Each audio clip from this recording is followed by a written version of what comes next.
Este,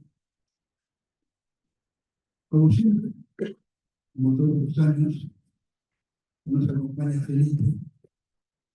Para nosotros es un gran honor, como presidente del Consejo de Administración y en nombre del Consejo, que queremos dar las gracias y a ustedes también por participar. Estas jornadas que estamos realizando, como todos los años, se están grabando, lo cual significa que las vamos a subir a YouTube, tanto las que tuvimos con Natilio Borón, las que vamos a tener Darío Villarruel, Telma Luzani, Juan Carlos Julio, etc. La van a poder ver, aunque no estén, en la semana de ustedes y compartir con quienes quieran. En función de esto, una recomendación. Cuando hagan preguntas, acérquense bien al micrófono para que se escuche en la grabación. Dicho esto, creo que todos lo conocemos, pero vamos a recordar la trayectoria de Felipe. Felipe Piña es profesor de historia, egresado del Instituto Nacional del Profesorado Joaquín González.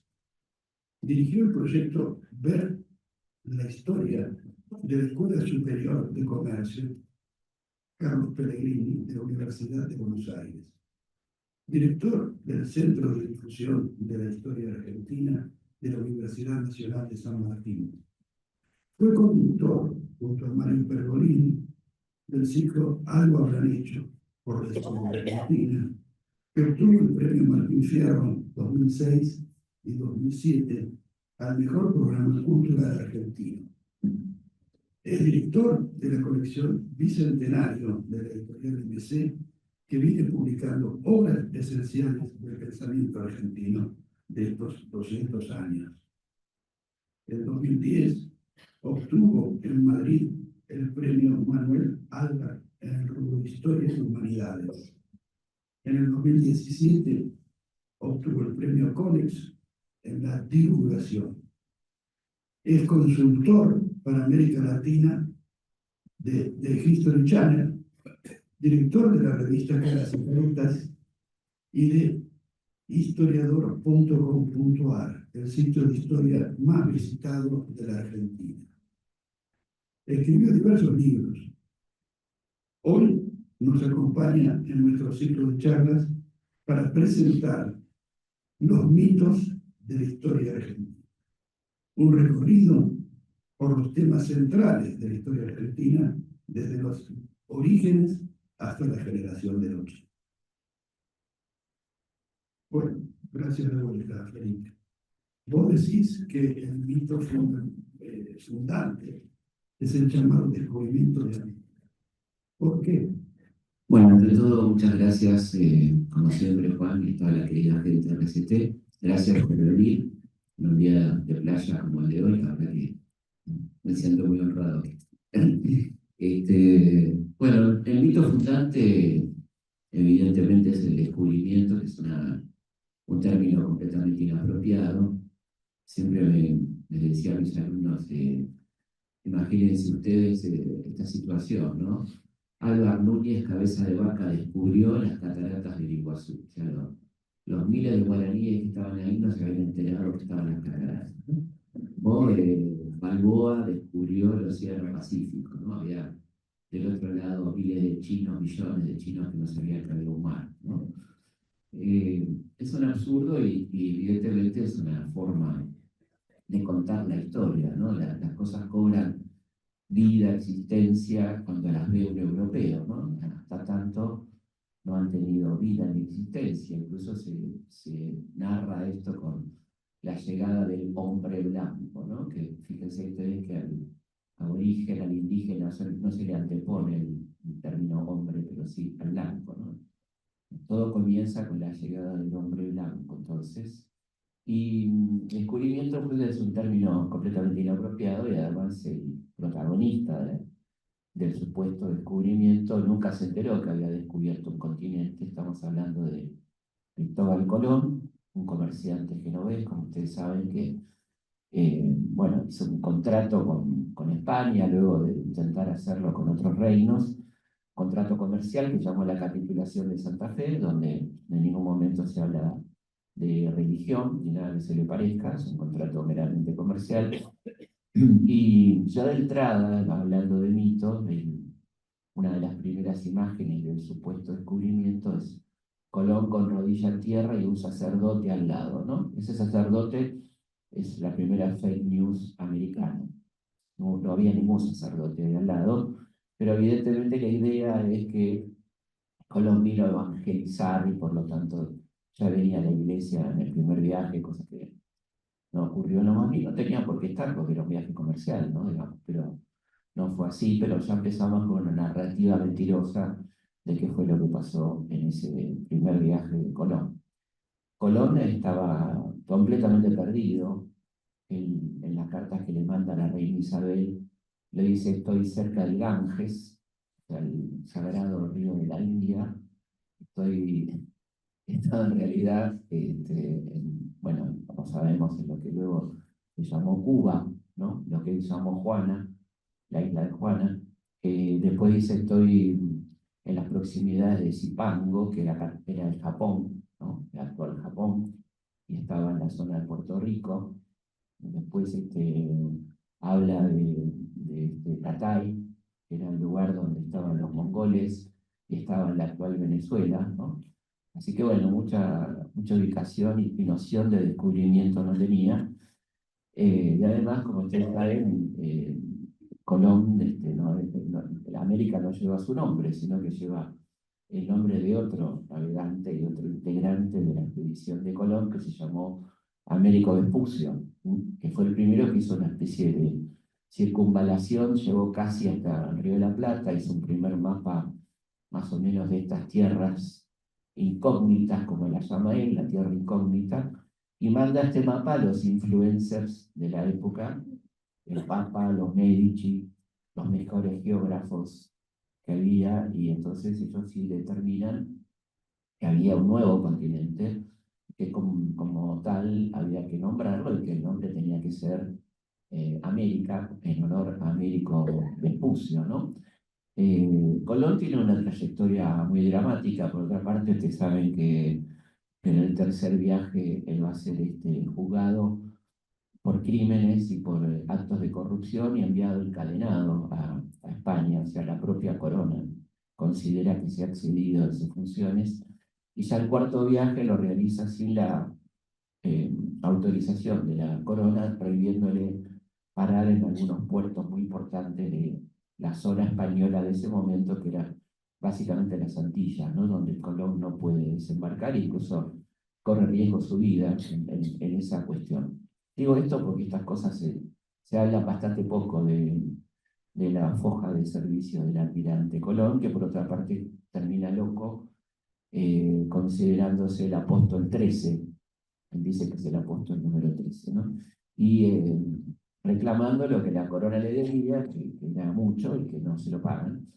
Así que esa es la dramática historia del supuesto descubridor de América, don Cristóbal Colón. Y del Día de la Raza, que como ustedes saben, ahora volvemos a hablar del Día de la Raza, en estos avances que estamos teniendo. Y es interesante porque la palabra raza ha sido desterrada del vocabulario científico hace ya 66 años, ¿no? En 1959 la UNESCO hablaba de la absoluta falta de criterio científico de la palabra raza, que no tiene ningún valor científico, ¿no? Dice literalmente que como categoría taxonómica, o sea, categoría de clasificación, la palabra raza no tiene sentido, porque no distingue nada, ¿no? Y pone varios ejemplos, por ejemplo, la raza blanca, que es prácticamente una gran parte de Eurasia, ¿no? Y que son pueblos completamente diferentes y que no tienen sentido como clasificación, y sí, dice, ha servido históricamente para perpetrar masacres, genocidios y demás, ¿no? Entonces la palabra raza no se usa en ninguna universidad seria del mundo, no van a haber ninguna universidad seria del mundo que hable de raza hoy en día, ¿no? Hoy en día y hace rato, digamos. Y a la vez la UNESCO aconsejaba algo que es lo que se usa desde hace muchísimos años, décadas, que es la clasificación etnográfica, es decir, la clasificación por lengua, por etnia, que sí tiene sentido y a la vez no tiene ninguna cuestión valorativa, no es esta etnia mejor que la otra, sino una cuestión de diferenciación de cultura, ya que la lengua sí distingue culturalmente y plantea diferencias interesantes, pero simplemente a modo de estudio de una cultura, no para decir cuál es mejor o cuál es peor, ¿no? Así que creo que este punto fundante lamentablemente se sigue repitiendo y se sigue planteando como que la historia comenzó cuando llegó Colón, ¿no? Incluso se habla de que en el video que difundió el gobierno en octubre del año pasado, muy mal hecho por otra parte, decía la civilización en América comienza con la llegada de Colón, ¿no? Eh, bueno, es insostenible, digamos, porque la palabra civilización, como la definía Fernán Brodel, un gran historiador, la palabra civilización y cultura van juntas, o sea, las civilizaciones y las culturas son elementos preexistentes a la llegada de Colón. Imagínense ustedes los mayas que tienen el rastro de la cultura maya en el siglo X antes de Cristo, ¿no? Con todo lo que significó ese desarrollo cultural, los incas, los aztecas, bueno, miles de culturas y civilizaciones prehispánicas preexistentes a la llegada azarosa de este hombre que se encontró por casualidad con un continente y que nunca se terminó de enterar que era un continente, ¿no? Porque él muere sin saber que se trataba de un continente distinto. Esto es lo que pasa con Don Cristóbal, ¿no? Otro mito es que veían a los conquistadores como dioses. ¿Esto es verdad?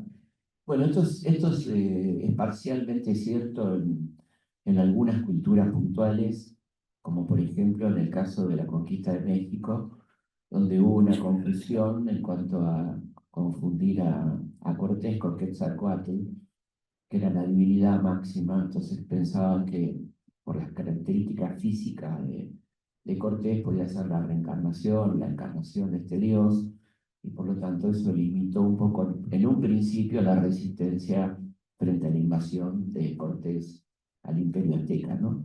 Esto muy rápidamente cambia y se van enterando de que Cortés no tiene nada de Dios, sino que es un invasor y que, bueno, y comienza una resistencia tardía, ¿no? Muy compleja. La conquista de México es un episodio tremendamente interesante, muy mal narrado, donde dicen 130 españoles terminaron con un imperio de miles de aztecas, ¿no? Volviendo al criterio de la superioridad, lo cual no es cierto, sino que en realidad lo que hizo Cortés, que era un tipo muy hábil, fue una política de alianza con muchos pueblos sometidos por los aztecas, y por lo tanto el ejército eran de miles y miles de soldados, de guerreros, aliados a los españoles, ¿no? Pero en realidad esto pasó en pocas culturas. Hubo en el encuentro original, digamos, entre Colón y los arawaks, en un lugar que es paradisíaco hoy en día, en la isla de Guanajaní, que está en lo que hoy son las Bahamas. Bueno, ahí se encontraron con una cultura que era la cultura arawak, que era una cultura muy pacífica, muy particular, que los recibió muy bien, no los consideraron dioses para nada, pero fueron muy bien recibidos, bien tratados. Colón los describe como la gente más bella del mundo, la más sana, la más amistosa, y termina diciendo van a ser buenos esclavos, ¿no? No fue tan así. Cuando empezaron a perpetrar sus barbaridades, los conquistadores, se armó una rebelión muy importante, que fue la primera rebelión americana en 1493, o sea, a meses de la llegada de Colón, la gran rebelión encabezada por una pareja de caciques que en esa zona funcionaba el matriarcado, mandaban las mujeres, y la jefa de la rebelión fue la primera rebelde americana, Ana Caona, una mujer extraordinaria que encabezó una rebelión que duró cerca de 5 años, junto a su compañero Kaunago, que cayó en combate, y ella sirvió por 5 años esa rebelión que se extendió por todas las Antillas y en un momento dado estuvo muy en serio riesgo la continuidad de la conquista por esta rebelión antillana, ¿no? Y ahí comienzan una serie de rebeliones que se van a extender a lo largo y a lo ancho del continente y no van a parar prácticamente nunca, ¿no? Hay desde 1492 a 1810, donde comienza otro tipo de enfrentamiento, más de ejércitos nacionales o de las colonias que se quieren liberar. Hay permanentemente rebeliones a lo largo y a lo ancho de toda América, algunas muy célebres, ¿no? Como la de la Gaitana, que fue una extraordinaria mujer de Colombia que encabezó la resistencia en el actual Colombia durante 30 años en la zona del Cauca, una zona prácticamente impenetrable, rebeliones en Ecuador, en Perú, la primera rebelión de Perú, la que lideró por supuesto la famosa y impresionante rebelión de Tupac Amaru en 1780, ¿no? Junto a su compañera Micaela Bastidas, que luego será, bueno, por supuesto, derrotada por traición, pero una rebelión de una magnitud gigantesca que abarcaba del Perú hasta nuestra provincia de Mendoza, y luego la rebelión del Alto Perú, de la actual Bolivia, con Tupac Katari y su compañera Bartolina Sisa, ¿no? Tupac Katari es el autor de una famosa frase adjudicada a Eva Perón, que es volver y seré millones, una frase que Evita nunca dijo, que le queda muy bien a Evita, pero Evita no la dijo. La dijo Tupac Katari antes de ser ejecutado, ¿no? Volveré y seré millones. Que luego la pone Howard Fast en Boca de Espartaco, famosa película, ¿no? El libro de Howard Fast y la película de Kubrick, aparece la frase que el mundo dice, ah, mira Evita, no era Evita, era Tupac Katari. Pero después se la adjudicaron a Evita la frase y era de este gran rebelde Tupac Katari. Así que, bueno, lejos de verlos como dioses, los vieron como enemigos. Hay muchos relatos muy interesantes de los propios cronistas, como Gómara, por ejemplo, que escuchaban a estos que venían diciendo que iban a resucitar al tercer día, que por ser católicos tenían ese privilegio. Entonces cuenta Gómara, por ejemplo, de una situación que se da en la actual Panamá, donde un grupo de indígenas captura a un español, lo mata y lo deja 3 días tirado ahí, y al ver que al cuarto día no resucitan, dice, bueno, son mortales, son iguales que nosotros. Cuenta Gómara, es una situación muy especial que determina la no inmortalidad de los invasores, ¿no?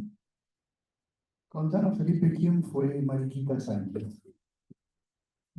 Bueno, a mí me parece muy interesante terminar con esta cuestión mitológica de que los personajes históricos nacen, hacen algo y mueren, ¿no? Esta idea de que Mariquita nació, cantó el himno y se murió, o que Belgrano nació, creó la bandera y palmó, y que San Martín cruzó los Andes y se murió.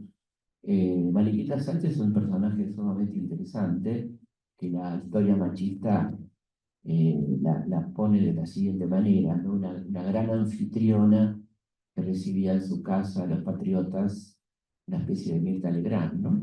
Pero con la diferencia de Mirta Legrand, que Mirta Legrand habla y se mete bastante en las conversaciones. Acá la cosa que transmite la historia machista es que ella simplemente los invitaba, pero no participaba en esas charlas, ¿no? Cosa que por supuesto no era así, sobre todo teniendo en cuenta el carácter que tenía Mariquita, era una chica que tenía una historia muy interesante detrás, como por ejemplo ser la primera mujer que se rebela contra el poder patriarcal, que le querían obligar a casarse con una persona que ella no quería, ya estaba enamorada, y litiga, e increíblemente, luego de muchas idas y vueltas, le conceden el permiso a casarse con quien ella quería, sentando jurisprudencia de una manera muy importante. Así que esta es Mariquita, una mujer muy interesante que va a tener una larga trayectoria en nuestra historia y que probablemente cantó el himno. Ella no lo dice en sus memorias, pero bueno, hay un cuadro muy posterior, es un cuadro de 1910 que aparece ella cantando el himno en su casa. Pero bueno, puede ser que sea, pero me gusta más la otra parte de la mariquita rebelde que va a ser una gran activista revolucionaria a partir de la Revolución del 10 y va a ser lo que las mujeres podían hacer en ese momento, ¿no? Hacer colectas, eh, diseñar trajes, lo que lo dejaban hacer, no es que no quisieran hacer otra cosa, porque es muy interesante ver cómo la mujer quiere hacer otra cosa, quiere escribir, quiere publicar ideas, quiere participar en política y se le va limitando esa posibilidad, ¿no? Digo esto porque siempre aparece como en el lugar secundario, como si fuera el lugar natural de la mujer, y para nada es así, ¿no? Sino que no la dejaban hacer lo que ellas pretendían hacer, ¿no? A pesar de lo cual, muchas se las ingeniaron para hacer mucho, ¿no? A pesar de esas limitaciones. ¿Por qué fueron tan importantes las invasiones inglesas en nuestra historia? Bueno, primero pongámonos en contexto, las invasiones inglesas se producen en 1806 y 1807, es decir, la plena guerra de Napoleón contra las potencias europeas. Eh, por lo tanto, había una cuestión muy importante de este puerto fundamental. El puerto de Buenos Aires era un puerto fundamental por una razón muy concreta que a veces nos olvidamos, y que era el último gran puerto antes de el cruce interoceánico, el único cruce interoceánico que había hasta 1913, cuando se inauguró el Canal de Panamá. Por lo tanto, el Atlántico Sur era una zona fundamental estratégica, de ahí la importancia de las Malvinas, por ejemplo, ¿no? Y este puerto era un puerto muy importante, y en esa disputa los ingleses tenían dos informaciones muy valiosas. Una era que Napoleón estaba por tomar Buenos Aires, y la otra que había una cantidad de dinero muy importante que venía de Potosí que iba a salir hacia España.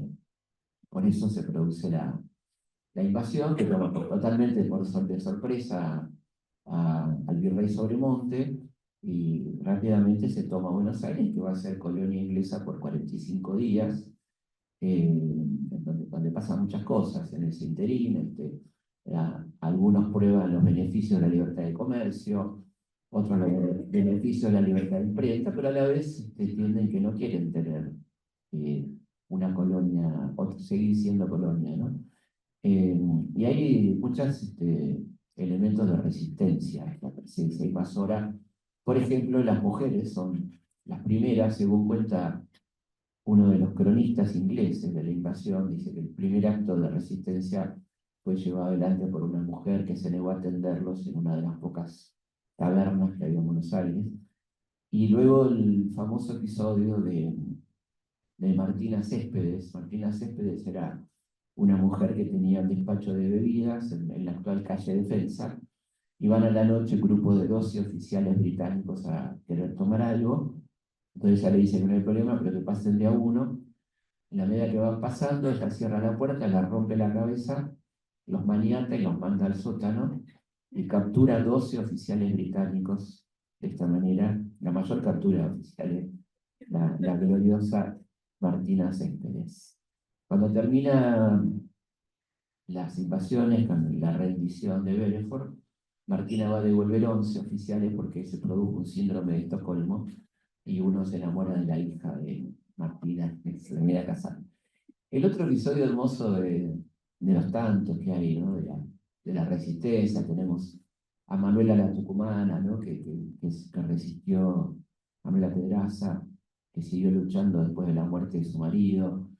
Es el de un jovencito que tenía entonces 20 años, que está custodiando las costas del Río de la Plata, y ve que la nave insignia de la invasión, la llamada Justine, una nave de 122 tripulantes, 30 cañones, estaba varada ahí, y bueno, decide con un grupo de jinetes tomar la nave a caballo, cosa que hace efectivamente, y ese jinete, ese muchacho capitán, se llamaba Martín Miguel de Güemes, ¿no? Que estaba en ese momento en Buenos Aires. Es muy linda la crónica que hace Gillespie, que era el capitán del barco. Dice que en su larga trayectoria marítima, que pasó por la India, por Egipto, por todas las campañas navales inglesas, nunca le habían tomado un barco a caballo, y que quería conocer a ese muchachito que le infligió semejante humillación. Y ahí lo teníamos entonces Martín Miguel de Güemes, que va a ser después, por supuesto, el gran Martín Miguel, ¿no? El gran artífice de la defensa de nuestro norte, un gran revolucionario junto a su querida hermana Macacha Güemes, pero él va a estar acá justamente en el momento de las invasiones y después de la revolución se va a trasladar al norte para cumplir con su extraordinaria misión, el querido Martín Miguel de Güemes. La verdad que para mí fue un placer hacer el libro Güemes que presentamos el año pasado, meterme en esa historia, ¿no? Recorrer, tuve la suerte de recorrer esa enorme geografía que va del centro-sur de Bolivia, toda la provincia de Salta, parte de Jujuy, donde actuaban los infernales, este ejército popular que dirigía Güemes. El nombre Infernales tiene dos orígenes. Uno, porque uno de los escuadrones más importantes que tenía el ejército español en esa zona eran los Angelicales, así llamados, entonces Güemes la responde con los Infernales. Y la otra era porque hacían de la vida del ejército español un verdadero infierno, como lo cuenta el general García Camba, que no podían vivir, no podían dormir con estos ataques sorpresos, que saben que eran ataques de pequeños pelotones de no más de 60 hombres que iban desarticulando a esos ejércitos españoles de 4.500, 5.000 hombres, ¿no? Algunos de los cuales venían de ganarle a Napoleón, ¿no? Ese era la gloria del ejército popular del querido Martín Miguel de Güemes, que debuta y entra en la historia argentina con esta toma de un barco a caballo, ¿no? ¿Qué nos podés contar sobre las ideas de Manuel Belgrano? Bueno, Manuel Belgrano es uno de los personajes más grandes y más importantes de la historia argentina. Es un muchacho hijo de una familia rica, los Belgrano, de comerciantes, que tiene la suerte de poder estudiar en Salamanca, en la Universidad de Salamanca, donde se recibe con medalla de oro. Eh, por estas excelentes calificaciones que tiene, va a recibir una dispensa papal, es un permiso para estudiar los libros prohibidos por la Inquisición, libros que a él le interesaban. Es muy simpático lo que dice la dispensa, porque dice los libros prohibidos podrán leer los libros prohibidos de política, religión, sociología, no así los pornográficos y de pronósticos astrológicos. Y Belgrano le comenta a un amigo en una carta, no hay problema porque eso los consigo a todos lados. El problema era conseguir un Rousseau, un Voltaire, un Montesquieu, un Adam Smith, ¿no?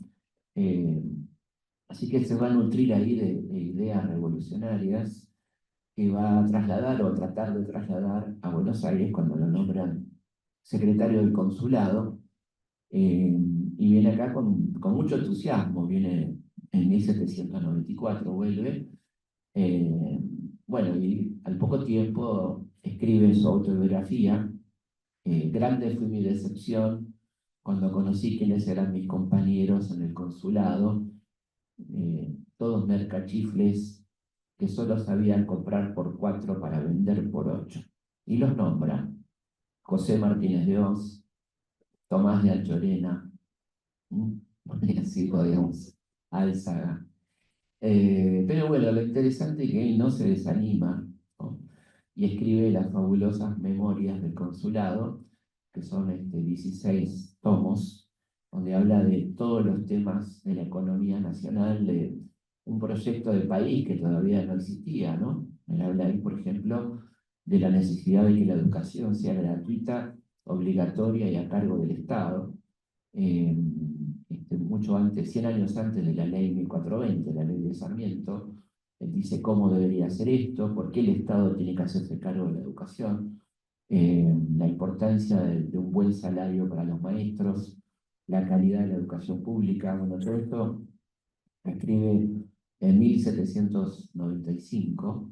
Ahí mismo escribe sobre la importancia de la incorporación de la mujer al sistema educativo, no solamente como alumna, sino que llegue a ocupar cargos de importancia en la docencia.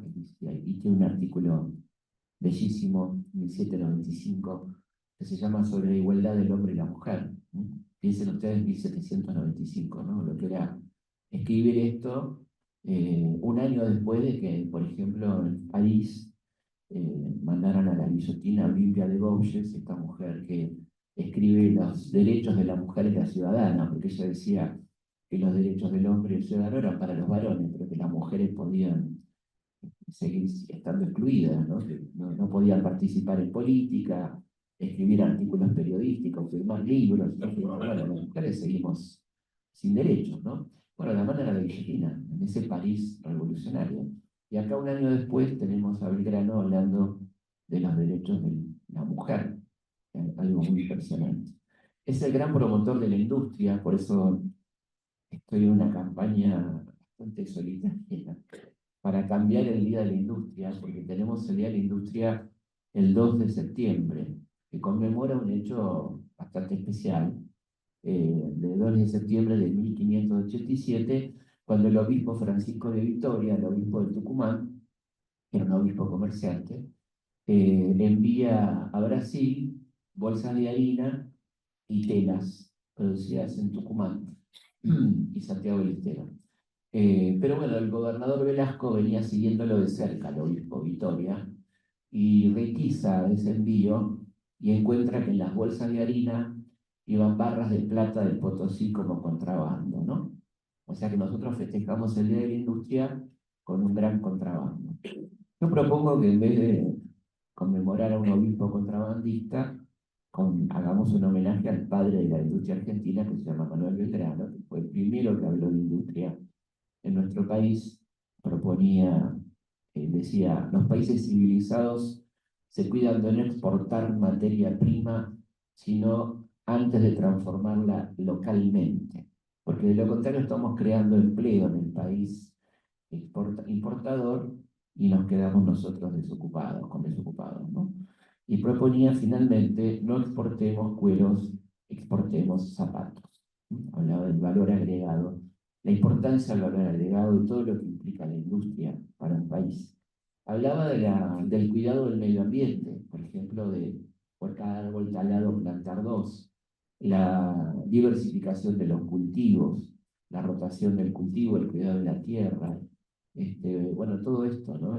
Por supuesto, una cantidad de elementos que daba él en cuanto al modelo impositivo, a la distribución de la tierra, necesidad de que la tierra sea para que realmente la trabaja. Todo esto en plena colonia, ¿no? Es una cosa realmente impresionante, que luego va a tratar de aplicar cuando sea parte del gobierno, aunque como ustedes saben, lo van a correr rápidamente con misiones militares para que no esté al frente del gobierno. Este hombre queda más preparado, en definitiva, para poder gobernar nuestro país. El querido Manuel Belgrano, una persona de una coherencia extraordinaria que es un caso raro porque entra rico a la gestión pública y se va pobre, ¿no? Suele ser al revés la cosa. Bueno, él de una honestidad brutal, termina en la pobreza y estando ya bastante mal económicamente, logra los grandes triunfos de Tucumán y Salta y se le da un premio de 40.000 pesos oro que él los destina íntegramente para la construcción de escuelas en diferentes partes de nuestro territorio, además escribiendo los reglamentos de las escuelas, los programas de estudio, cuánto tenían que ganar los maestros, bueno, una cosa increíble. Lamentablemente esas escuelas no se construyeron en vida de Belgrano y mucho después tampoco. La última, la de Jujuy, se terminó en 2005, una donación del año 1803, ¿no? Pero bueno, una larga historia. Yo seguí la ruta del dinero B, a donación, y bueno, ahí termina en un momento el Estado apropiándose indebidamente de esos fondos sin siquiera construir ninguna escuela hasta mucho tiempo después, ¿no? ¿Qué significaba en aquellos años ser liberal? Bueno, es interesante, en esta revisión que hice de los mitos, que la tienen acá, después si la quieren, me pareció interesante ampliar esa parte de los liberales argentinos, porque el término liberal era en aquel momento algo así como un sinónimo de revolucionario, ¿no? Aquel que se oponía al absolutismo, que luchaba por la libertad de prensa, que luchaba por las libertades de las naciones emergentes. Eso era el liberalismo en aquel momento. Y después también es interesante ahí algo que Belgrano tiene muy en cuenta, que es al padre del liberalismo, que es Adam Smith, que es un tipo que tiene un libro muy importante que se llama La riqueza de las naciones. Belgrano lo leyó mucho y incluso hizo una especie de traducción de ese libro de este escocés Adam Smith. Es un libro que si lo leen se van a llevar una gran sorpresa, eh, o grandes sorpresas. Es un libro que destaca mucho el rol del Estado, cuál debe ser el rol del Estado. Si bien habla, por supuesto, de la importancia de la libertad de las fuerzas productivas, dice que éstas se tienen que desenvolver en un marco claro determinado por el Estado, por ejemplo, en el sistema impositivo, que debe ser justo y totalmente proporcional a las riquezas, ¿no? Habla en contra de los latifundios. Los latifundios son muy antieconómicos y muy productivos. Bueno, una cantidad de cosas que se llevarían una gran sorpresa si leen al padre del liberalismo, ¿no? Eh, por ejemplo, la clave del libro La riqueza de las naciones es que lo más importante para un país, que la riqueza de un país está en la industria, en la capacidad de transformación, como decía Belgrano, ¿no? Y dice, la riqueza de las naciones no está ni en las minas de metal, ni en la agricultura solamente, ni en la ganadería solamente, sino en la capacidad transformadora y termina diciendo, la riqueza de las naciones está en el valor trabajo, ¿no? En la capacidad transformadora. De manera tal que Smith es un tipo muy interesante, económicamente hablando, que viene a cambiar la economía mercantilista, la economía previa, ¿no? que se usaba en Europa y en América. Acá también es muy leído por varios de ellos, pero particularmente por Belgrano. Y luego vendrá, yo creo que una cuestión muy interesante que es la relectura liberal en torno a los años 30, 40 y de ahí en adelante, por uno de los más grandes pensadores argentinos, que es Juan Bautista Alberdi, que se ha puesto muy de moda. Aconsejo la lectura de Alberdi, que tiene distintos momentos en su vida, ¿no? Alberdi tiene un primer momento un poco más conservador. Es interesante la trayectoria, porque él y otros jóvenes de la llamada generación del 37, por ejemplo Echeverría, lo primero que hacen es tratar de presentarle a Rosas un proyecto nacional, ¿no? Un proyecto nacional que ellos creen que es el correcto. De hecho, Alberdi era un habitué de la casa de Rosas, iba mucho a cenar a lo de Rosas. En una de esas cenas hay un invitado muy particular que se llamaba Juan Facundo Quiroga, eh, que escucha que Alberdi está necesitando dinero para estudiar Derecho y le ofrece a financiar los estudios de Derecho de Alberdi, el bárbaro, entre comillas, Juan Facundo Quiroga, ¿no? Esos crossovers de la historia argentina muy particulares. Eh, Después, bueno, Rosa no acepta este proyecto, cree que es un proyecto que no va con el país, terminan en una gran desinteligencia, comienza un poco la persecución de estos intelectuales que se van muchos a Montevideo. Estando en Montevideo, Alberti se vuelve un fuerte opositor a Rosas y escribe un periódico llamado Muera Rosas, ¿no? No sé si queda claro el contenido. Mi amigo Pedro Saborido dice que le encantaría ver el suplemento infantil de Muera Rosas, ¿cómo sería?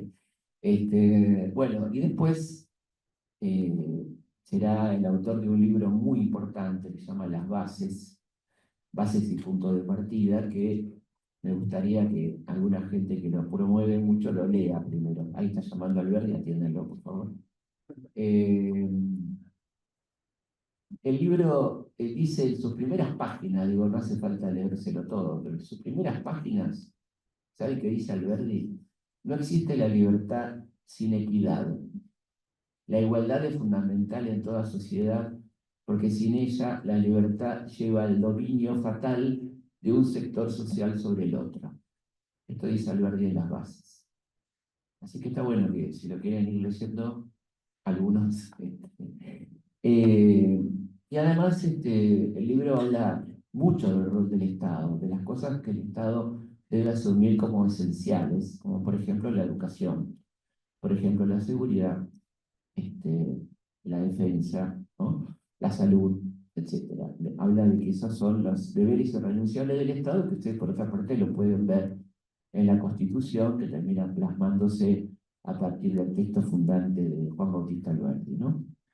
Después, bueno, seguirá escribiendo libros extraordinarios, Alberdi, cada vez más enojado con la clase dirigente porteña, eh, y él estando en el exilio, él va a ser un muy fuerte crítico de Mitre, y los liberales porteños, ¿no? En ese exilio donde él está como agente diplomático de la Confederación Urquicista, se produce un encuentro muy interesante en Londres entre Alberdi y Rosas, ¿no? Un encuentro casual en una recepción diplomática en Londres y, bueno, Alberdi se acerca a Rosas y le dice, bueno, yo lo he combatido durante décadas, ha sido mi enemigo, pero bueno, hoy me doy cuenta que a usted le están haciendo un juicio en ausencia completamente injusto, gente que por otra parte tiene otros intereses y muy antinacionales, y por lo tanto me ofrezco a ser su abogado, ¿no? Rosa no sale de su asombro, le dice, bueno, qué mejor abogado puedo tener que el padre de la Constitución, pero el doctor Alberdi no se lo aconsejó, no se lo van a perdonar nunca, ¿no? Y ahí nace una amistad muy interesante entre Rosas y Alberdi, dos viejos enemigos, y una correspondencia sumamente rica, interesante. Alberdi empieza también, ya venía, ¿no?, con esta crítica durísima a los liberales argentinos, se opone tenazmente a la guerra del Paraguay, a la que considera un genocidio, junto con otros intelectuales argentinos muy valiosos como Eduardo Wilde o Wilde, Guido Hispano, que son muy valientes opositores a la guerra del Paraguay. A Alberdi le vale la expulsión del servicio diplomático por parte de Mitre, se queda sin trabajo, y escribe un libro extraordinario que se llama El crimen de la guerra, un poco basado en la guerra del Paraguay y la guerra franco-prusiana, un libro de 1871 que es extraordinario, que es un manifiesto antibelicista, que va a ser muy usado y leído por los antibelicistas frente a la Primera Guerra Mundial, ¿no? De hecho, Jean Jaurès, el gran político francés, lee fragmentos en el Parlamento tratando de evitar la guerra. No solo que no lo logra, sino que cuando sale del Parlamento lo matan a este pacifista, a este diputado socialista, que usa para su discurso textos de Alberdi, ¿no? Un personaje muy interesante que aconsejo mucho su lectura, ¿no? Un liberal, creo yo, consecuente con lo que él entendía que era el liberalismo, que era la defensa de las libertades públicas, y un rol del Estado claramente definido, eso es lo que dice Alberdi, ¿no? ¿Qué nos aportó Mariano Moreno a la revolución? Bueno, Mariano Moreno es un muchacho, a diferencia de Belgrano, pobre, que consigue estudiar en Chuquisaca, una universidad muy especial, la Universidad de San Francisco Javier de Chuquisaca, una universidad que había sido jesuítica, y que tiene una impronta muy particular porque ahí está muy cerquita del centro minero de Potosí, y por lo tanto la cuestión indígena está muy presente.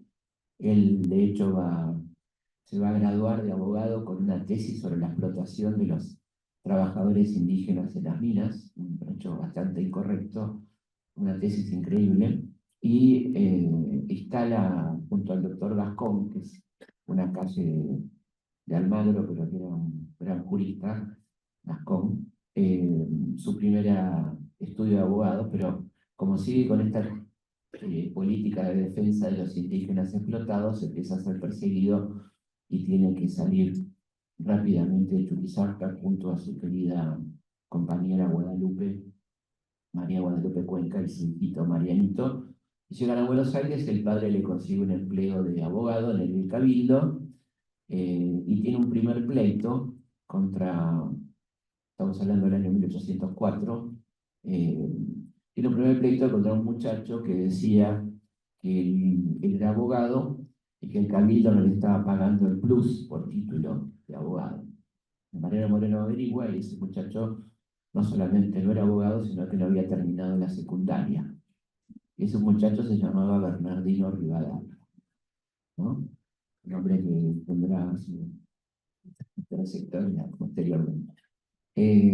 Así que así arranca Mariano Moreno, su carrera política de alguna manera, va a tener unos escritos muy interesantes, la representación de los hacendados y demás, y será un gran discípulo de Belgrano, que Belgrano es quien lo propone finalmente para un cargo tan importante como secretario de Guerra y Gobierno de la primera Junta, donde va a llevar adelante una política muy interesante, eh, no solo en el aspecto militar, con la primera expedición al Alto Perú, el fusilamiento de Liniers y todo esto, sino también en cuestiones como por ejemplo la fundación de la Biblioteca Nacional, del primer periódico de la Revolución, La Gaceta, ¿no? Que ahí describe el prólogo al contrato social, que va publicando por entregas, el famoso libro de Rousseau, ¿sí? Y ahí donde lanza esa extraordinaria frase: si los pueblos no se ilustran, si no se vulgarizan sus derechos, si cada uno no sabe lo que puede y lo que vale, terminarán los pueblos sometidos a los tiranos y será nuestra suerte cambiar de tirano sin destruir jamás la tiranía, ¿no? Esto está en el prólogo del contrato social traducido por Moreno, que algunos recordarán que Tato Bores lo decía en su programa vestido de Don Quijote. Entonces había, en plena dictadura era esto, ¿no? Entonces había como una confusión de quién eran esas palabras tan espectaculares, y eran de Mariano Moreno, ¿no? Moreno, bueno, va a ser un verdadero revolucionario que va a enfrentarse al sector más conservador de la revolución, encabezado por Saavedra, lo que le va a costar la vida, como todos sabemos, en ese viaje fatal, donde muere envenenado en alta mar, y esa historia tan tremenda, romántica, ¿no? De las cartas que le escribe Guadalupe, su mujer, que nunca llegan, porque Mariano muere en alta mar en marzo, ella le empieza a escribir en esa época más o menos, y ignora que su marido ha muerto, entonces le sigue escribiendo 14 cartas que son una maravilla. Pues, por un lado le cuenta lo que está pasando en Buenos Aires, cómo se está perdiendo la revolución, y por otro lado le cuenta su amor, cómo lo extraña. Bueno, son unas cartas hermosas que nunca van a llegar y que las va a traer de vuelta su hermano Manuel, que había sido el secretario de ese viaje, y se las entrega a su cuñada con la noticia tremenda de la muerte, 6 meses después de la muerte de su querido Mariano, ¿no?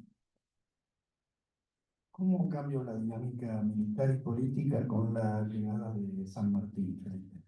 Bueno, la verdad es que la situación de la revolución era muy precaria, porque los militares no había una conducción militar muy firme. Estamos hablando del año 1812, ¿no? Belgrano estaba creando la bandera ahí en febrero en la costa del Paraná. Usted sabe que es un episodio muy poco contado de cómo fue la creación de la bandera, que Belgrano lo hace el 27 de febrero de 1812, que debería ser el Día de la Bandera, realmente, ¿no? Yo una vez le pregunté a un funcionario de educación por qué no era el Día de la Bandera, y dijo: y porque no hay pibes en los colegios, ¿no? Ah, pelotudes, ordinario. Pero bueno, él quería la bandera porque entendía que era un absurdo estar peleando contra los españoles con la bandera española. Entonces crear nuestra bandera nacional. Y Rivadavia, que era el secretario del triunvirato, le manda una carta tremenda amonestándolo, diciéndole que cómo se le ocurre crear una bandera, que evidentemente ha tenido un súbito ataque de patriotismo injustificado. Esas son las palabras de Rivadavia, y que guarde esa bandera, que la haga desaparecer, que la destruya. Bueno, y le manda una española para que la se usa. Este era Rivadavia. Bueno, por suerte Belgrano no le da pelota y sigue con las campañas de ahí va al norte, al éxodo, pero bueno, llega a San Martín en marzo y se encuentra un panorama bastante complejo, y termina criando entonces este primer cuerpo de élite de los granaderos a caballo, para lo cual convoca a los guaraníes. Hay 250 guaraníes que se incorporan. Es hermosa la carta que le mandan los guaraníes de incorporarse a ese regimiento recién creado, de una disciplina muy estricta y de una idea de ejército de élite, de desplazamiento rápido, y a la vez participa en política. San Martín se afilia al partido opositor, a Rivadavia y al triunvirato, que era la Sociedad Patriótica, que era el partido morenista, digamos, ¿no? Lo que había quedado Mariano Moreno, que ya había muerto hace un año.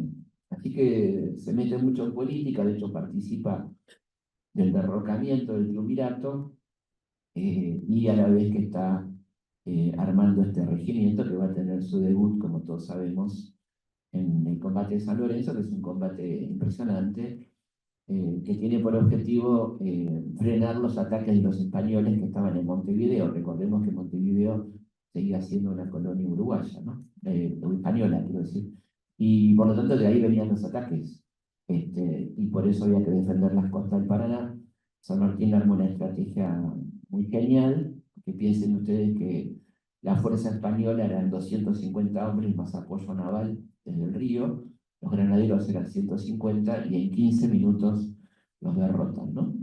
Es una batalla relámpago brutal, donde además San Martín corre riesgo su vida, como ustedes saben, en ese combate tan interesante, donde aparece, por ejemplo, en el parte de batalla, dos cosas muy interesantes. Una, la aparición de Hipólito Bullard, este personaje que va a ser luego corsario, que es el que arrebata la bandera del enemigo, y por otro lado, una cuestión muy política de San Martín, donde dice que conociendo la buena voluntad de los integrantes del triunvirato, se van a ocupar debidamente de las viudas y los heridos, ¿no? O sea, evidentemente los está comprometiendo a que se hagan cargo de la gente que murió, de las viudas, de los heridos, etcétera. Lo hizo de una manera muy especial en esa parte de batalla, ¿no? Y ahí, bueno, lo que va a pasar es que San Martín evidentemente empieza a tener cada vez más presencia, no solamente militar, sino también política, y va a ser una persona muy expectable en términos de la reunión de la Asamblea del año 13, de la que vamos a hablar ahora, que va a elegir un director supremo, y él podría ser un candidato muy firme. Por eso, Alvear, que era el que manejaba la Asamblea, que se va tornando cada vez más un traidor, decide mandarlo lo más lejos posible a reemplazar a Belgrano y nombrar en ese cargo a su tío Gervasio Posadas, ¿no? Y ahí San Martín empieza entonces, junto con Belgrano, a elaborar una estrategia distinta, que va a ser la estrategia del cruce, evitar el camino del Alto Perú, y ahí se va a convertir en gobernador de Cuyo, donde va a ser un gobierno ejemplar, ¿no? Donde va a promover la educación pública, la salud pública, la industria del vino, va a ser el gran promotor de la industria vitivinícola, San Martín también, en Mendoza, ¿no? Justamente. ¿Qué dejó y a tu criterio, qué hizo o qué dejó pendiente la Asamblea de la Mujer? Bueno, la asamblea se llamaba Asamblea General Constituyente, no hizo ninguna constitución ni tampoco proclamó la independencia, que eran supuestamente los objetivos. Hizo muchas cosas simbólicas, como por ejemplo la adopción de la bandera, el escudo, el himno, pero no proclamó la independencia, ni redactó una constitución, ¿no? Y sí hizo algo grave, que fue la creación de un poder unipersonal del director supremo, eh, que era un elemento de concentración de poder, donde lo va a poner Alvear a su tío Gervasio Posadas, ¿no? Y va a empezar a desconfiar de los verdaderos patriotas, como por ejemplo Belgrano, como por ejemplo San Martín, ¿no? Así que la asamblea más bien es un elemento declamatorio, ¿no? Más que un elemento concreto de avance hacia la independencia. De hecho, San Martín se va a quejar después: bueno, tenemos bandera, tenemos escudo, tenemos himno, bueno, ¿hasta cuándo esperamos para proclamar la independencia? Dice él, ¿no?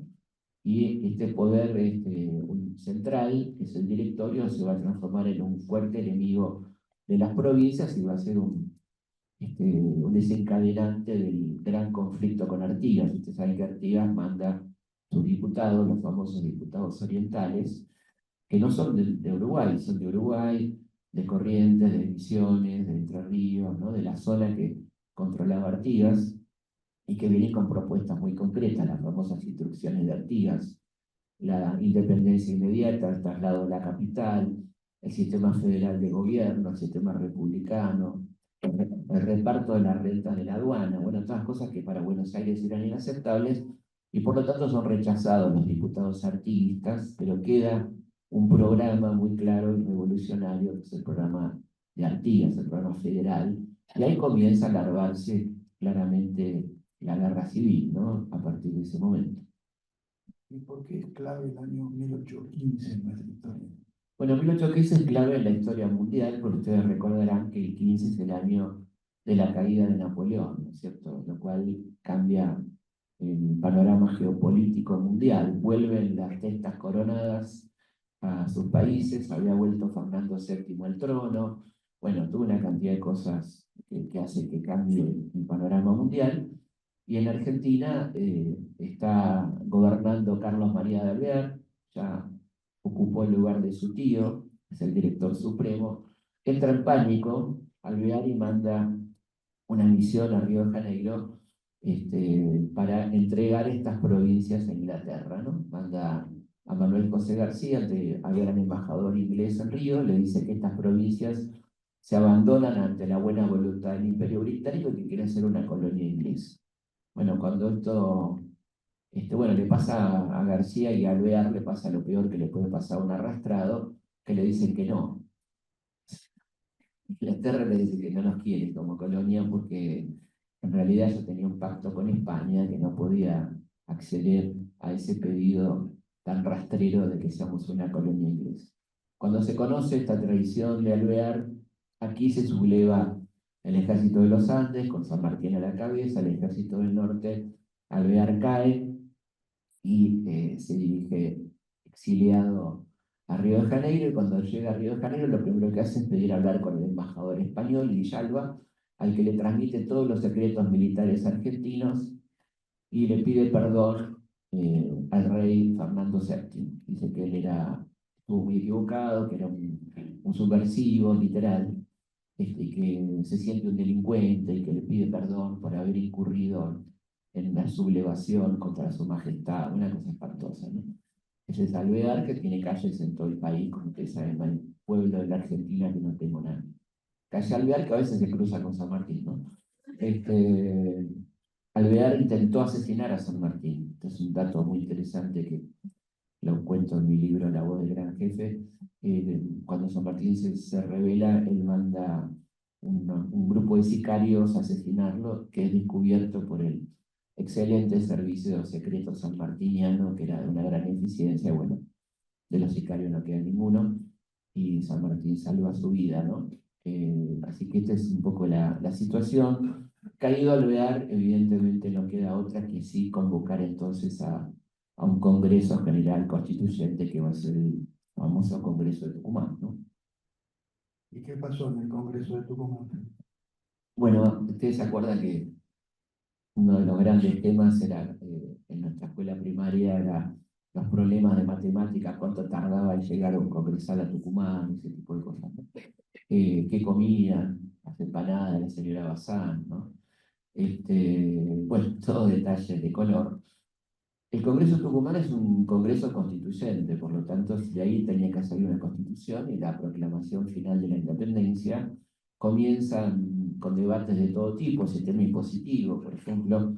Ahí el gobernador de Mendoza, José de San Martín, manda un proyecto maravilloso de protección de la industria del vino, firmado por él y por el diputado Godoy Cruz, que es el primer proyecto de protección de un producto nacional, un producto argentino, que es rechazado por los diputados liberales porteños, que dicen que si aprobamos ese proyecto nos vamos a aislar del mundo, literal, cosa que hemos escuchado alguna vez. Y lamentablemente no se aprueba este proyecto, pero me parece siempre muy lindo recordar que la primera persona que hizo un proyecto de ley de protección de la industria genuina argentina se llamó José de San Martín. Llega el momento de discutir, luego de proclamada la independencia, que ustedes saben que fue muy peleagudo el tema porque la redacción inicial era libre de España, Fernando VII y sucesores. Cuando le llega la primera acta de independencia a San Martín, se niega a jurarla, con su ejército, diciendo que había que agregar sí o sí una cláusula que dijera y de toda dominación extranjera, porque él sabía que había negociaciones con potencias como Portugal, como Francia, etc., ¿no? Ahí queda el acta final. Y luego vendrá el debate de la forma de gobierno, donde había un lobby muy fuerte para coronar príncipes europeos. Había quien proponía al infante Francisco de Paula, quien hablaba de un rey francés, uno que propuso un zar de Rusia, una cosa increíble, que no creo que hubiera funcionado de todas maneras, pero bueno. Y entonces en ese panorama, Manuel Belgrano, que estaba como informante, no como diputado, plantea que ya que vamos a coronar un rey, que coronemos uno de los nuestros y propone al hermano de Tupac Amaru, que estaba preso en España, Juan Bautista Tupac Amaru, o sea, un rey inca. Y lo gracioso es que estos tipos que proponían un zar de Rusia lo acusan de una propuesta exótica a Belgrano por proponer un inca, ¿no? Finalmente el escándalo lleva a que el diputado Chorena, por ejemplo, diga cómo vamos a tener un rey en hojotas, un rey de la casta de los chocolates, un indio que sacaremos seguramente de una chichería, bueno, una cantidad de oprobios y demás. Pero bueno, finalmente lo que Belgrano quería, además del homenaje merecido a los pueblos originarios, era que se aplazara la propuesta monárquica y ir ganando tiempo, que es lo que pasa, ¿no? Se terminó aplazando esa cuestión. Finalmente el Congreso se va a trasladar a Buenos Aires y ahí, del tiempo después, va a aprobar una constitución muy regresiva, la constitución del 19, unitaria, centralista, que va a provocar el incremento de la guerra civil, que va a tener su primer punto de inflexión en el 20, con la caída del directorio, ¿no? Con la derrota del directorio a manos de los federales López y Ramírez, ¿eh? Y termina un poco esta primera parte de la historia. Muy bien, antes de las preguntas, les voy a proponer un fuerte aplauso para Gracias.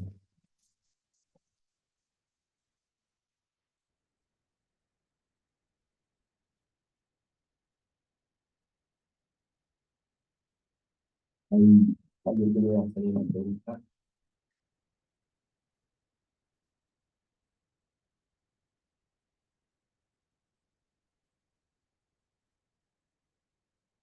bueno, bueno, es hermoso conocer la parte que no relatada durante nuestra educación, ¿no? Ya, Y que conocemos mucho.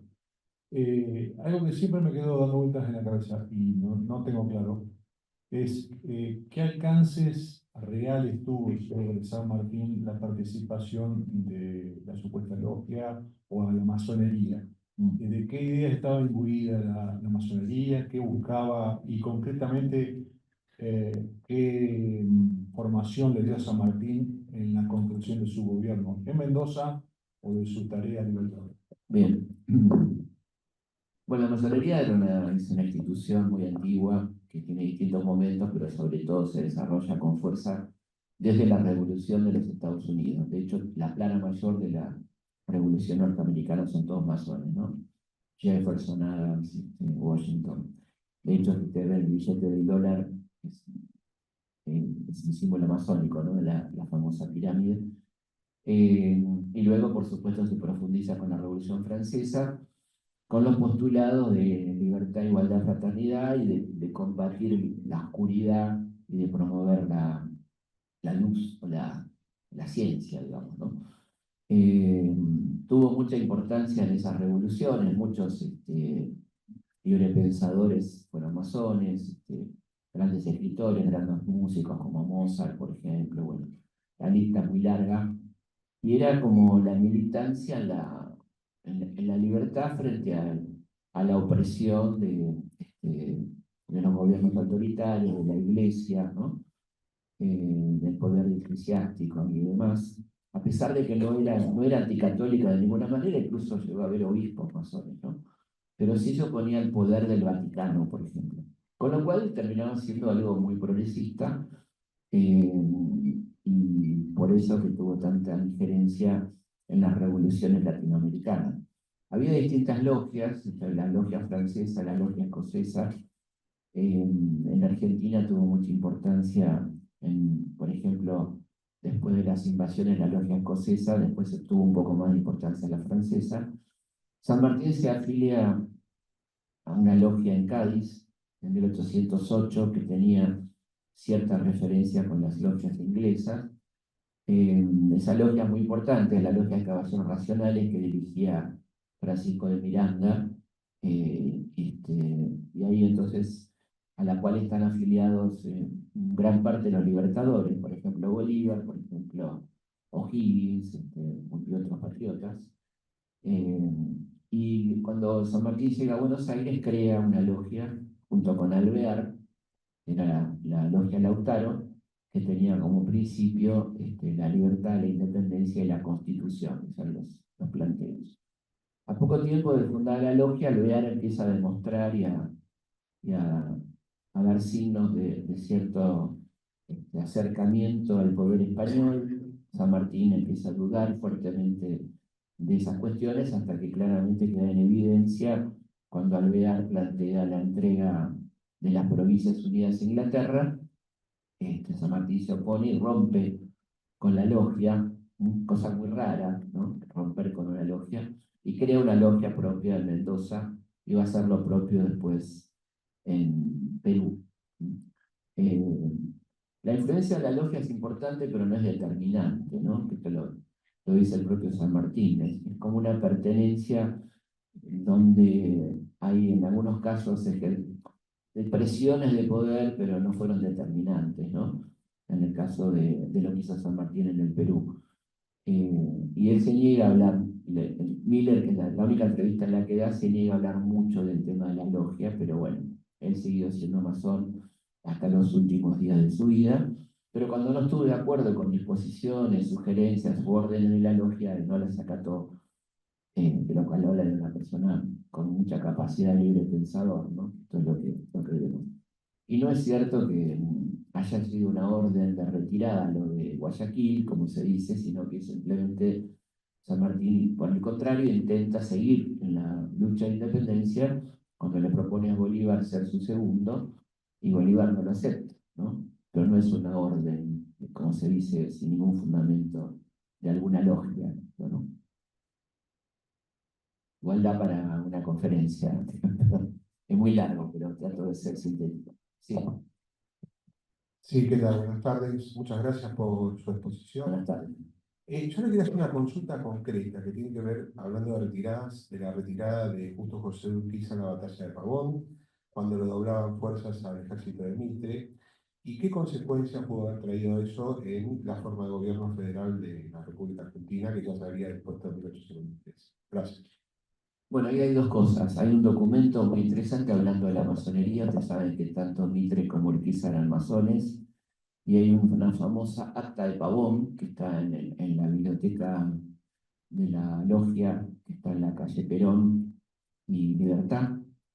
Eh, ahí se puede ver este acuerdo previo a la batalla en la cual se establece la retirada de Urquiza de la batalla, sea como sea el desarrollo del combate, ¿no? Eh, Más allá del acta, obviamente hubo un arreglo previo, y Urquiza, que era un tipo muy inteligente, se da cuenta que si ganaba, perdía. Ya le había pasado en dos ocasiones, ¿no? Le había pasado en Caseros, donde ganó la batalla, derrotó a Rosas y no pudo mantenerse en el poder porque los porteños le hacen un golpe de Estado y lo echan cuando él se va a inaugurar el Congreso de Santa Fe, el famoso golpe de Estado del 11 de septiembre del 52, que tiene un homenaje en una estación de tren que homenajea un golpe de Estado, la estación 11, es eso. Bueno, y se separa el país, por un lado Buenos Aires, por otro lado la Confederación y Urquiza. ¿Por qué Urquiza termina yéndose el Pavón a pesar de ganar por goleada, ¿no? Porque Mitre aparte era un desastre como militar. Porque él se da cuenta que si gana pierde, si así gana no va a poder sostenerse en el poder nacional, y que si pierde se queda nada más y nada menos que con Entre Ríos, que era la segunda provincia más rica del país, y es lo que pasa, ¿no? O sea, queda como el sostenedor de la política mitrista en el interior, el contenedor de las rebeliones federales, será el gran traidor del Chacho Peñalosa, de Felipe Varela. O sea, hay dos Urquiza muy distintos. Una Urquiza muy interesante, que es el Urquiza de la Confederación, que intenta la construcción del Estado progresista, y la Urquiza que va perfeccionando a partir de Pavón, de la derrota de Pavón, y que será, por ejemplo, muy importante a la hora de colaborar con Mitre en la guerra del Paraguay, ¿no? Y que termina asesinado por traidor, ¿no? Por López Jordán, el último montonero, como se dice, que termina asesinándolo, ¿no? Después del famoso encuentro con Sarmiento, ¿no? Así que bueno, nos fuimos del libro, pero no hay problema.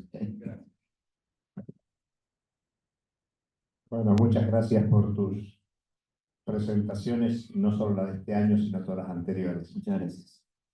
Dos preguntas. Una, 1804, Haití.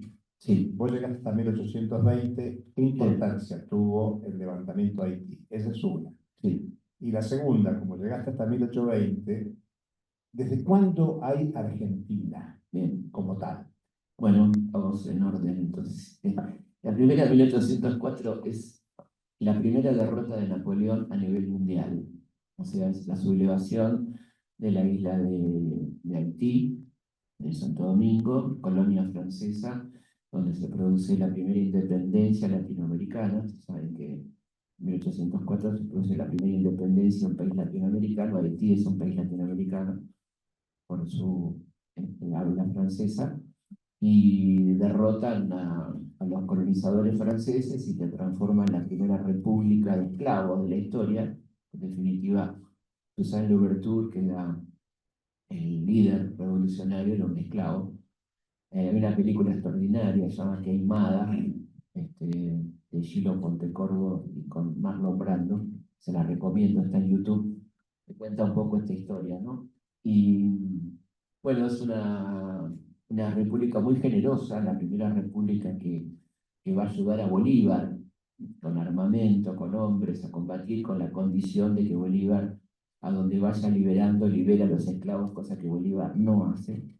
Es una pena, porque para Haití era un gran esfuerzo colaborar económicamente en un país muy pobre, colaborar con la revolución, ¿no? Y bueno, termina luego con un país muy castigado por este atrevimiento, ¿no? Como dice Galeano, nunca le perdonaron a Haití la insolencia de ser la primera independencia, una república de negros esclavos, que derrotó a Napoleón, ¿no? Muy interesante la historia de Haití. Eh, San Martín admiraba profundamente este movimiento revolucionario. En una carta extraordinaria posterior a la batalla de Chacabuco, donde se destaca notablemente el Regimiento 8, que era totalmente compuesto por libertos, esclavos que habían sido liberados para combatir, él pide ascensos a grados de oficial y suboficial para los afros que habían combatido ahí. Entonces las autoridades nacionales del directorio se lo niegan, y él dice: ¿qué pasa, muchachos? ¿Tienen miedo que les suceda lo de Santo Domingo? ¿No? Recordando esa república, una carta hermosa de San Martín. A pesar de lo cual, San Martín, por su cuenta, le da ascensos a estos valientes negros, como dice él, ¿no? Así que bueno, esa es la primera, y la denominación de República Argentina como tal aparece en la Constitución de 1826 por primera vez, ¿no? Si bien la palabra Argentina ya se usaba mucho, desde el famoso poema del Barco Centenera, que hablaba de la región del Plata, y Plata en latín es Argentum, y por lo tanto la región argentina es la región del Río de la Plata, ¿no?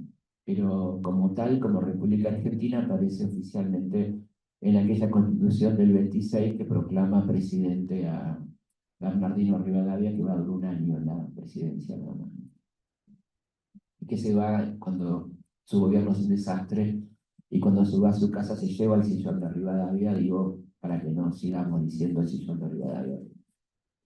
No aparte era de él, no es que se lo afanó, era el tipo amobló el lugar donde el despacho presidencial con sus muebles, y estaba el sillón, y bueno, se fue y se lo llevó. El sillón en el cual está Karina hoy sentada es el de Avellaneda, Nicolás Avellaneda. Digo porque el otro viaja tanto que está más Karina que él. Bueno, en primer lugar agradezco su disertación, realmente ha sido muy interesante. ¿Dónde estamos? Ah, sí, ahí veo. Y le quisiera hacer una consulta sobre su opinión, un tema que fundamentalmente la historia oficial lo ha mantenido permanentemente ocultándolo, que es la primera declaración de independencia que tiene parte de la República Argentina el 29 de junio de 1815 en el Arroyo de las Chinas, en Concepción del Uruguay, cuando Entre Ríos, Corrientes, la banda oriental, o sea, Uruguay, la provincia de Santa Fe y la provincia de Córdoba declaran la independencia de España y de toda otra potencia extranjera.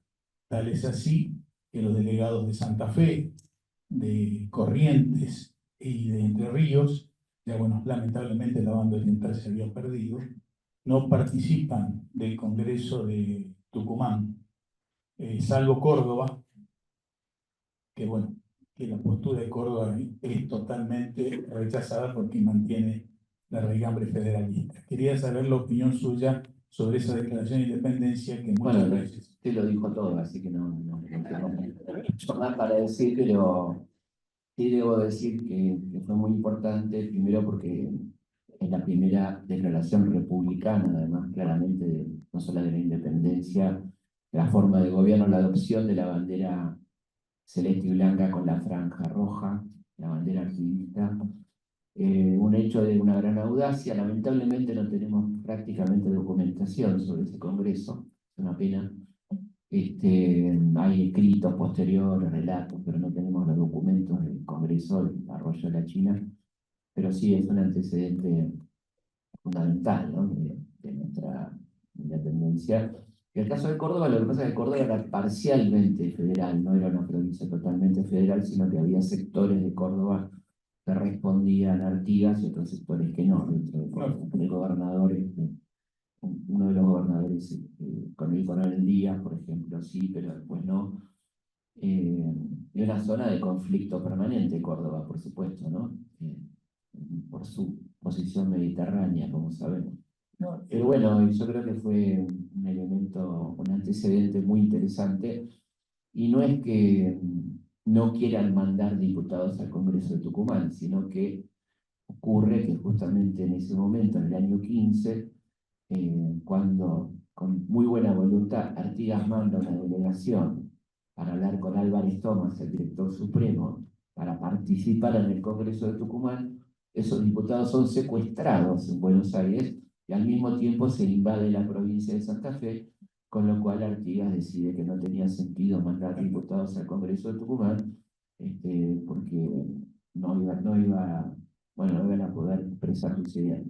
Hoy en día, quiere decir, hace 10 años, se debate mucho en Uruguay si estuvo bien esa postura de Artigas, o hubiera sido mucho más efectivo que hubiera un sólido bloque federal en el Congreso de Tucumán, ¿no? Se entiende perfectamente toda la prevención que tenía Artigas, pero historiadores uruguayos sostienen que quizá hubiera sido interesante la presencia de un bloque tan importante de diputados federales en el Congreso de Tucumán. No, el tema de las actas, bueno, Concepción del Uruguay tuvo ataques posteriores, Sí.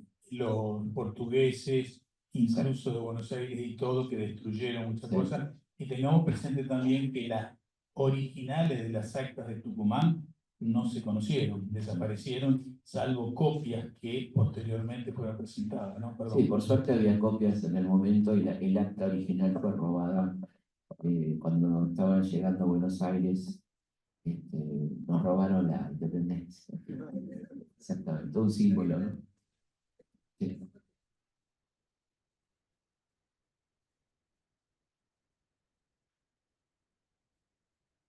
Sí, extraordinario lo de tu disertación, muy esclarecedor, las referencias que haces a los grandes revolucionarios de Mayo. Hay un gran revolucionario de Mayo, que fue Bernardo de Monteagudo. Me gustaría que hicieras una referencia al papel que cumplió en la Revolución de Mayo y al papel que cumplió después al lado de San Martín, Sí, hasta su muerte violenta en el Perú. bueno, él no cumplió ningún papel en la Revolución de Mayo, sino después de la Revolución de Mayo, ¿no? Porque él era, o sea, cumple un papel previo ideológico con sus antecedentes como escritor en lo que tuvo que ver con, eso es posterior a la revolución. Ahora te cuento cómo fue la cronología, ¿no? Porque él justamente participa en la primera revolución previa a la Revolución de Mayo, que es la de Chuquisaca y La Paz, puntualmente la de Chuquisaca. Y redacta el primer manifiesto revolucionario del Río de la Plata, proponiendo la independencia el 25 de mayo de 1809. Y un año antes, en el 8, había escrito una obra de teatro maravillosa que se llama Diálogo entre Fernando VII y Atahualpa, un diálogo imaginario entre dos reyes despojados de sus tronos, ¿no? Eh, con mucho humor. En un momento Fernando VII le dice a Atahualpa: me han despojado de mi reino, me han saqueado mis tesoros, me han matado a mi gente. Y Atahualpa le dice a Fernando: te entiendo perfectamente, ¿no? Este, un libro maravilloso. Y lo que pasa que ahí lo meten preso a Monteagudo, por eso no puede participar de la Revolución de Mayo, pero sus ideas son muy tenidas en cuenta. Después, cuando Castelli está en el Alto Perú, logra escaparse de la cárcel y se incorpora al Ejército del Norte y va a tener una actuación muy importante, Monteagudo junto a Castelli, en ese proceso revolucionario. Después va a venir a Buenos Aires, se va a poner al frente de la Sociedad Patriótica y va a escribir ese gran periódico que se llama Mártiro Libre, que es una cantidad de textos revolucionarios interesantísimos.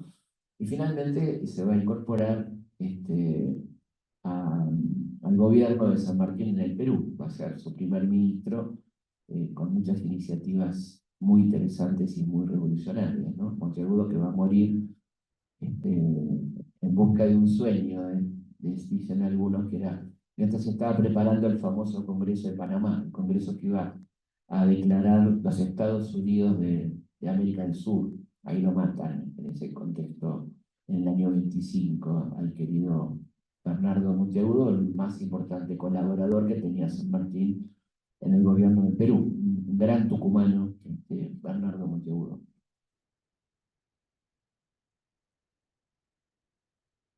Bueno, estamos. Muy bien. Bueno, te digo algo ahí. Me quedo acá. Sí, muchas gracias. Felipe me va a firmar los libros que tengan o que deseen comprar en la puerta del teatro. Y un dato para mañana, los que quieran degustar. Mañana vamos a hacer una cena show en la playa, en el restaurante de nuestro parador, el Siempre Verde, una cena show y baile con varios artistas, entre ellos el amigo Rubén Matos, que se ha incorporado ayer.